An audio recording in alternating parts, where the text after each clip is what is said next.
Hello friends, मैं doctor Ashfaq और आज हम बात करेंगे पेप्टिक अल्सर। पेप्टिक अल्सर जो है एक तरह का ज़ख़म है जो कि पेट में या आंतों में हो जाता है और इसके होने के जो हैं अलग अलग कॉज होते हैं। तो उसके कॉज क्या होते हैं, उसके सिम्टम्स क्या होते हैं, किन लोगों में रिस्क फैक्टर्स जो है ज़्यादा रहता है और इसको किस तरह से हम होम्योपैथिक मेडिसिन से ट्रीट कर सकते हैं, ये सब मैं आपको इस वीडियो में बहुत ही सिंपल और इजी वे में बताऊंगा। पेट की जो इनर लाइनिंग होती है उसमें अगर कोई भी ज़ख़म हो या जो आंतों में किसी तरह का ज़ख़म हो जाता है, उसकी जो लाइनिंग होती है, तो इसी को जो है ये ओपन सोर इनको कहते हैं, इसी को अल्सर कहा जाता है। और इस तरह के जो भी अल्सर्स होते हैं, चाहे वो पेट में हो या वो इंटेस्टाइन में हो, उनको पेप्टिक अल्सर कहा जाता है। पेप्टिक अल्सर भी दो तरह के होते हैं, एक होता है गैस्ट्रिक अल्सर और दूसरा जो है ड्यूडेनल अल्सर। अगर अल्सर या ज़ख़म जो है आपके पेट में जो लाइनिंग होती है उसके ऊपर, वहाँ पर अगर अल्सर होता है, ज़ख़म होता है, तो उसको जो है गैस्ट्रिक अल्सर कहा जाता है। लेकिन अगर जो स्मॉल इंटेस्टाइन होती है, उसकी जो ऊपर वाली साइड होती है जिसको ड्यूडेनम कहते हैं, वहाँ पर अगर ज़ख़म बनता है, वहाँ पर अगर किसी तरह का ओपन सोर होता है या वहाँ पर किसी तरह का अल्सर होता है, तो इस तरह का जो अल्सर होता है उसको ड्यूडेनल अल्सर कहते हैं। तो पेप्टिक अल्सर दो तरह हम डिवाइड कर सकते हैं, एक हुआ गैस्ट्रिक अल्सर और दूसरा होता है ड्यूडेनल अल्सर। अगर हम इसके सिम्टम्स की बात करें तो जो कॉमन सिम्टम्स होते हैं और जो आम सिम्टम्स होते हैं किसी भी पेप्टिक अल्सर में, वो होता है बर्निंग स्टोमक पेन।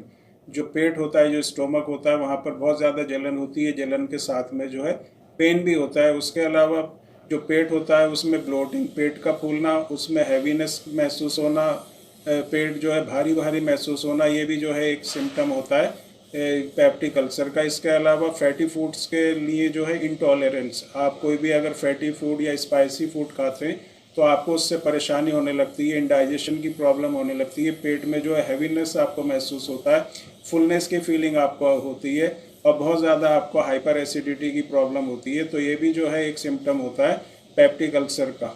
नेक्स्ट जो सिम्टम होता है पेप्टिक अल्सर का वो है हार्ट बर्न, जो सीने में बहुत ज़्यादा जलन होती है, नोज़िया की फीलिंग होती है, वॉमिट की फीलिंग होती है, जी मिचलाने लगता है। इस तरह के जो भी सिम्टम्स होते हैं वो जनरली जो है पेप्टिक अल्सर, जो चाहे वो स्टोमक का अल्सर हो, चाहे वो आपके इंटेस्टाइन का अल्सर हो, इस तरह का जो भी अल्सर होता है उसमें इस तरह के सिम्टम्स दिखाई देते हैं। तो ये तो मॉडरेट सिम्टम्स हैं, जो अर्ली सिम्टम्स होते हैं, जो अर्ली साइंस होते हैं। इसके बाद अगर कुछ और टाइम के लिए कंडीशन कंटिन्यू रहती है तो ये जो सिम्टम्स हैं सीवियर सिम्टम्स में चेंज हो जाते हैं। और सीवियर सिम्टम्स में क्या होता है, वॉमिट होती है और ये जो वॉमिट बहुत ज़्यादा होती है और इस वॉमिट में आपको जो उल्टी आती है उसमें ब्लड भी आपके आ सकता है। इसके अलावा जो आपके स्टूल का जो कलर है, क्योंकि इंटरनल ब्लीडिंग होने लगती है, जहाँ पर ज़ख़म होते हैं, जहाँ पर अल्सर होता है, तो वहाँ पर ब्लीडिंग होने लगती है और ये ब्लीडिंग जो है आपका जो स्टूल होता है उसमें जाके मिक्स होती है। और जब ये वहाँ पर मिक्स होती है, ब्लड जब स्टूल में मिक्स होता है, तो स्टूल का जो कलर है वो बहुत ज़्यादा डार्क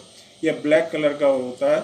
और इस तरह का जब आपको स्टूल पास होता है तो इसका मतलब है आपके इंटरनल कहीं पर भी आपके ब्लीडिंग है, चाहे वो आपके स्टोमक में अल्सर की वजह से हो, चाहे वो आपके इंटेस्टाइन में किसी भी अल्सर या जख्म की वजह से हो जहाँ पर आपको ब्लीडिंग हो रही है। जो नेक्स्ट सिम्टम है इसका, ब्रीथिंग प्रॉब्लम, सांस लेने में परेशानी होना, सांस का फूलना, इस तरह के सिम्टम्स भी जो है पेप्टिक अल्सर में दिखाई देते हैं। कंडीशन जब बहुत ज़्यादा बढ़ जाती है या इस तरह के सिम्टम्स और जब सीवियर हो जाते हैं तो वहाँ पर आपको बेहोशी सी छाने लगती है और आपको एकदम से चक्कर आने लगते हैं और आप वहाँ पर गिर भी सकते हैं, कोलैप्स भी हो सकते हैं वीकनेस की वजह से। जो ब्लड है उसकी कमी की वजह से ये प्रॉब्लम होती है और वीकनेस बहुत ज़्यादा हो जाती है इस कंडीशन में। तो उसमें जो है फेंट जिसको कहते हैं, कोलैप्स जो होता है, इस तरह की कंडीशन भी होने लगती है। जब इंडाइजेशन की प्रॉब्लम रहती है उसके उसके साथ जो है आपका ब्लीडिंग भी होती है और इस दोनों वजह से क्या है, वेट लॉस होने लगता है और वेट लॉस होने की वजह से जो है एनीमिया की भी कंडीशन होती है, खून की बहुत ज़्यादा कमी होने लगती है। तो ये सब सिम्टम्स होते हैं जो कि पेप्टिक अल्सर में दिखाई देते हैं। अब अगर हम इसके कॉज की बात करें तो अलग अलग कॉज होते हैं। जो मेन कॉज होता है इसका, एक तो हाइपर एसिडिटी और एक जो बैक्टीरिया होता है एच पाइलोरी, उसके इन्फेक्शन से भी जो है ये अल्सर्स हो जाते हैं। जो हाइपर एसिडिटी की अगर किसी को भी प्रॉब्लम है, जो एसिड होता है जो हमारे पेट में बनता है, उस एसिड का जो फंक्शन होता है वो ये होता है खाने को सॉफ्ट करना और खाने को हेल्प करना डाइजेशन में। उसके अलावा जो भी जम्स हमारे खाने के साथ जाते हैं हमारे बॉडी के अंदर, उसको जो एसिड होता है वो किल कर देता है। लेकिन ये एसिड जो है एक लिमिटेड क्वांटिटी में पेट के अंदर होना चाहिए, जब इसकी क्वांटिटी ज़्यादा बढ़ जाती है, जब एक्सेस एक्रीशन होने लगता है एसिड का, इसी कंडीशन को जो है हाइपर एसिडिटी कहते हैं। जो वॉल होती है अंदर की, उसमें एक लेयर होती है म्यूकस की, चाहे वो पेट हो चाहे वो इंटेस्टाइन हो, और ये जो म्यूकस की जो लेयर होती है, ये जो एसिडिटी होती है या जो एसिड होता है, उसके इफेक्ट से हमारे स्टोमक की और इंटेस्टाइन की वॉल को प्रोटेक्ट रखती है। लेकिन जब ये सेक्रीशन ज़्यादा हो जाता है, हाइपर एसिडिटी हो जाती है, एसिड का सेक्रीशन ज़्यादा होता है, तो उससे क्या होता है कि जो एसिड है वो म्यूकस के लेयर को वहाँ पर जो है होल बना के, और वो जो स्टोमक की या इंटेस्टाइन की वॉल होती है वहाँ पर पहुँच जाता है और वहाँ पर ज़ख्म कर देता है, और इससे ये प्रॉब्लम होती है जिसको हम पेप्टिक अल्सर कहते हैं। तो ये स्टोमक में भी हो सकता है और हमारे इंटेस्टाइन में भी इस तरह की कंडीशन हो सकती है। तो पहला जो कॉज है वो है हाइपर एसिडिटी। जिन लोगों को बहुत ज़्यादा एसिड बनता है उनको इस तरह की प्रॉब्लम होने के बहुत ज़्यादा चांस रहते हैं। और दूसरा जो है बैक्टीरियल इन्फेक्शन। जो बैक्टीरिया होता है एच पाइलोरी, उसमें क्या होता है, वो म्यूकस की जो लेयर होती है उसके अंदर रहता है।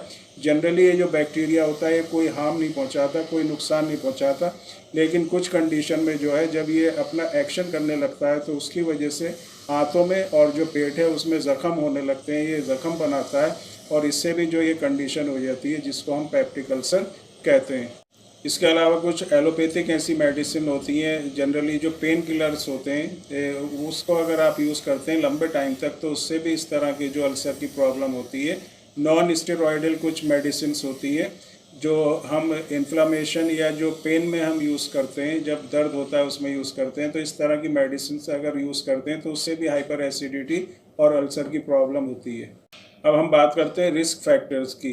किन लोगों में जो है पेप्टिक अल्सर होने के चांस ज़्यादा रहते हैं। इसमें जो पहली चीज़ है, जो स्मोकर्स होते हैं, जो बहुत ज़्यादा स्मोकिंग करते हैं, सिगरेट पीते हैं, उन लोगों को पेप्टिक अल्सर होने के चांसेस जो हैं बहुत ज़्यादा रहते हैं।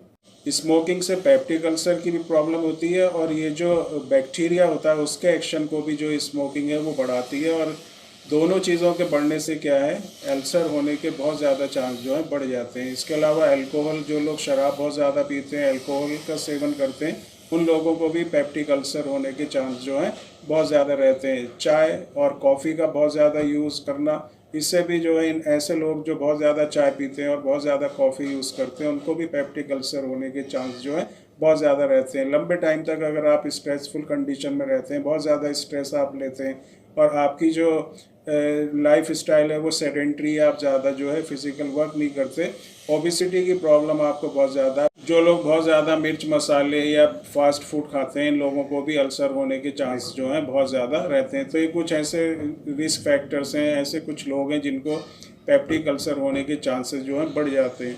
अब जो मेन कॉम्प्लिकेशन आता है पेप्टिक अल्सर में, चाहे वो जो आपका जो है गैस्ट्रिक अल्सर हो, चाहे वो आपका ड्यूडेनल अल्सर हो, अगर लंबे टाइम तक इसको बिना ट्रीट करे आप ऐसे ही छोड़ देते हैं तो इससे क्या इंटरनल ब्लीडिंग होगी, और इंटरनल ब्लीडिंग से फिर आगे दूसरी भी कंडीशन बन सकती है और वहाँ पर कैंसर की प्रॉब्लम भी हो सकती है। तो इसको ट्रीट करना सही टाइम पर जो है बहुत ही ज़रूरी है। इसको अनदेखा आप ना छोड़ें, इसमें आप बिल्कुल भी लापरवाही ना करें। अगर आपको हाइपर एसिडिटी की प्रॉब्लम है, कुछ इस तरह के सिम्टम्स हैं जो मैंने आपको बताए, तो बिल्कुल आप किसी भी डॉक्टर को कंसल्ट करें और अपना प्रॉपर ट्रीटमेंट कराएं।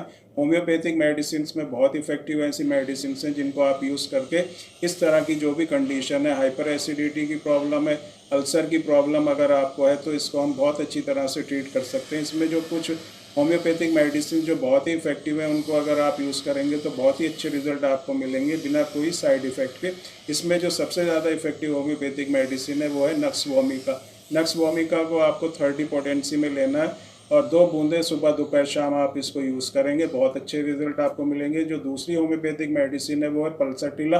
पल्साटिला को भी आपको 30 पोटेंसी में यूज़ करना है, और बहुत ही अच्छे रिजल्ट इसके आपको मिलेंगे। 30 पोटेंसी में पल्साटिला को 2-2 बूंदें दिन में 3 बार आपको कंटिन्यूसली यूज़ करना है। इसके अलावा अगर आपको स्ट्रेस रहता है, बहुत ज़्यादा आप सोचते हैं या इस तरह की स्ट्रेसफुल कंडीशन रहती है, तो अर्जेंटम नाइट्रिकम होम्योपैथिक मेडिसिन 30 आप लें, और उसको भी 2-2 बूंदें आप दिन में 3 बार यूज़ करेंगे। बहुत ही अच्छे रिजल्ट आपको इस मेडिसिन से मिलेंगे। ये जो मैंने 3 मेडिसिन आपको बताई है, आप जो है अलग अलग भी ले सकते हैं। इनको मिक्स करके आप एक इक्वल रेशियो में बराबर क्वांटिटी में आप मिक्स कर लें, और उसमें से भी 2-3 बूंदें आप दिन में सुबह दोपहर शाम खाने के आधे घंटे के बाद यूज़ करेंगे, तो बहुत ही अच्छे रिजल्ट आपको मिलेंगे।